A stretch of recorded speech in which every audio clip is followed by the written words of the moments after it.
Welcome to my channel.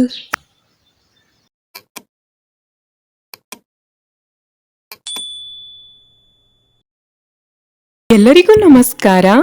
ಈ ದಿನ ನಾವು ಕೆಲವೇ ಸಾಮಗ್ರಿಗಳನ್ನು ಬಳಸಿ ಹೇಗೆ ಸಿಂಪಲ್ ಆಗಿ ಟೊಮೊಟೊ ರೈಸ್ ಮಾಡೋದು ಎಂಬುದನ್ನು ನೋಡೋಣ.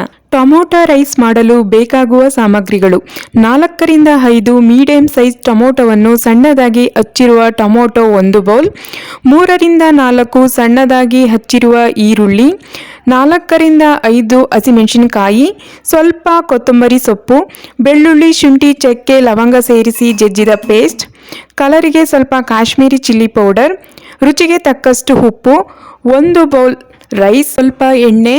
ಇದಿಷ್ಟು ಟೊಮೊಟೊ ರೈಸ್ ಮಾಡಲು ಬೇಕಾಗುವ ಸಾಮಗ್ರಿಗಳು. ಒಂದು ಬಾಣಲಿಯಲ್ಲಿ 3ರಿಂದ 4 ಸ್ಪೂನ್ ಎಣ್ಣೆ ಹಾಕಿ ಅದು ಬಿಸಿಯಾದ ನಂತರ ಹಚ್ಚಿದ ಈರುಳ್ಳಿ ಹಾಕಿ ಸ್ವಲ್ಪ ಬಾಡಿಸಬೇಕು. ಈರುಳ್ಳಿ ಸ್ವಲ್ಪ ಬಾಡಿದ ನಂತರ ಹಸಿಮೆಣಸಿನಕಾಯಿ ಹಾಕಬೇಕು. ಅದು ಸ್ವಲ್ಪ ಬಾಡಿದ ನಂತರ ನಾವು ಜಜ್ಜಿದ ಬೆಳ್ಳುಳ್ಳಿ, ಶುಂಠಿ, ಚಕ್ಕೆ, ಲವಂಗ ಪೇಸ್ಟ್ ಸೇರಿಸಿ ಚೆನ್ನಾಗಿ ಫ್ರೈ ಮಾಡಬೇಕು. ಫ್ರೈ ಆದ ನಂತರ ಅದಕ್ಕೆ ನಾವು ಹಚ್ಚಿಟ್ಟಂಥ 1 ಬೌಲ್ ಟೊಮೊಟೊವನ್ನು ಹಾಕಿ ಚೆನ್ನಾಗಿ ಮಿಕ್ಸ್ ಮಾಡಬೇಕು. ಟೊಮೊಟೊ ಮಸಾಲೆ ಜೊತೆ ಚೆನ್ನಾಗಿ ಬೆರೆತ ನಂತರ ಅದಕ್ಕೆ ಸ್ವಲ್ಪ ಉಪ್ಪು ಸೇರಿಸಬೇಕು.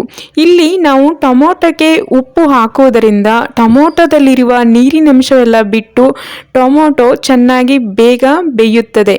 ನೀವೀಗ ನೋಡಬಹುದು ಟೊಮೊಟೊ ಚೆನ್ನಾಗಿ ಬೆಂದಿದೆ. ಈಗ ಇದಕ್ಕೆ ಸ್ವಲ್ಪ ಕಾಶ್ಮೀರಿ ಚಿಲ್ಲಿ ಪೌಡರ್ ಸೇರಿಸಿ ಚೆನ್ನಾಗಿ ಮಿಕ್ಸ್ ಮಾಡಿ. ಫ್ರೈ ಆದ ನಂತರ ಅದಕ್ಕೆ 1 ಬೌಲ್ ಅನ್ನ ಸೇರಿಸಿ ಚೆನ್ನಾಗಿ ಮಿಕ್ಸ್ ಮಾಡಬೇಕು. ನೀವೀಗ ನೋಡಬಹುದು ಮಸಾಲೆ ಜೊತೆ ಅನ್ನ ಚೆನ್ನಾಗಿ ಹೊಂದಿಕೊಂಡಿದೆ. ಈ ಟೊಮೊಟೊ ರೈಸ್ ಬಿಸಿಯಲ್ಲಿ ತಿನ್ನೋದಕ್ಕಿಂತ ಆರಿದ ನಂತರ ಇದು ತುಂಬಾನೇ ರುಚಿಯಾಗಿರುತ್ತೆ.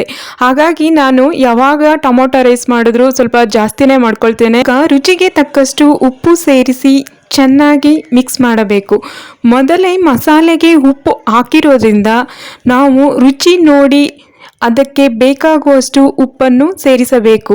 ನಂತರ ಇದಕ್ಕೆ ನಾವು ಹಚ್ಚಿಟ್ಟಂಥ ಕೊತ್ತಂಬರಿ ಸೊಪ್ಪನ್ನು ಸೇರಿಸಿ ಎಲ್ಲವನ್ನು ಚೆನ್ನಾಗಿ ಮಿಕ್ಸ್ ಮಾಡಬೇಕು. ಎಲ್ಲವನ್ನು ಚೆನ್ನಾಗಿ ಮಿಕ್ಸ್ ಮಾಡಿದ ನಂತರ ನೀವೀಗ ನೋಡಬಹುದು ಟೊಮೊಟೊ ರೈಸ್ ಎಷ್ಟು ಕಲರ್ಫುಲ್ ಆಗಿ ಕಾಣ್ತಾ ಇದೆ ಅಂತ.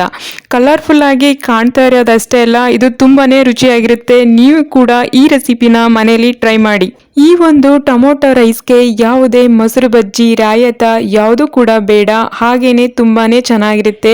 ಬೆಳಗ್ಗೆ ಬ್ರೇಕ್ಫಾಸ್ಟ್ಗೆ ಪಟ ಅಂತಾನೆ ರೆಡಿ ಮಾಡ್ಬೋದು. ಮಧ್ಯಾಹ್ನ ಕೂಡ ತಿನ್ನೋದಕ್ಕೆ ತುಂಬಾನೇ ರುಚಿಯಾಗಿರುತ್ತೆ ಅಂತ ಹೇಳ್ತಾ, ಈ ರೆಸಿಪಿ ನಿಮಗೆ ಇಷ್ಟವಾಗಿದ್ದರೆ ದಯವಿಟ್ಟು ಈ ವಿಡಿಯೋಗೊಂದು ಲೈಕ್ ಮಾಡಿ, ಕಾಮೆಂಟ್ ಮಾಡಿ, ಶೇರ್ ಮಾಡಿ ಅಂತ ಹೇಳ್ತಾ, ಇನ್ನೂ ಯಾರೆಲ್ಲ ನನ್ನ ಚಾನಲ್ನ ಸಬ್ಸ್ಕ್ರೈಬ್ ಮಾಡದೆ ನೋಡ್ತಾ ಇದ್ದೀರೋ ದಯವಿಟ್ಟು ನನ್ನ ಚಾನಲ್ನ ಸಬ್ಸ್ಕ್ರೈಬ್ ಮಾಡಿ, ಅಲ್ಲಿ ಆಲ್ ಅನ್ನೋ ನೋಟಿಫಿಕೇಶನ್ಗೆ ಓಕೆ ಮಾಡಿ ಅಂತ ಹೇಳ್ತಾ ಇಲ್ಲಿಗೆ ಈ ವಿಡಿಯೋನ ಮುಗಿಸ್ತಾ ಇದ್ದೇನೆ.